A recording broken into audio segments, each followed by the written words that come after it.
Good morning mga Suriganon sa ato mga viewers ko man sa Surigao National High School mga kaigsonan di ato mo drop mga followers nato mga solid mga followers nato di ato Surigao ay no excited na mo tanan.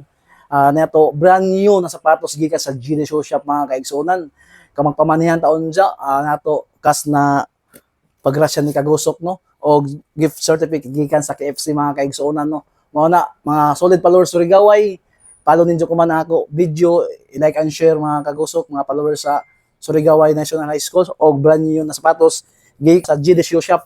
Yan mga kaigsuonan no, mga solid mga followers. Kung kamo excited na, bantay-bantay ka mo unja o manid ako i-drop na ako unja Surigao lanta-lanta ka mo unja sa ako mga post ako live. Ready na kamo excited na. Basta mao na exclusive lang sa Surigao estudyante mga kaigsuonan. Kay libuton na ako entero eskwelahan diri sa Surigao mga kagusok no og gikan sa KFC gift certificate og niya to kas 300 pesos no sa ato manihan nato unja. Daghang salamat maradyaw na adlaw mga kagusok.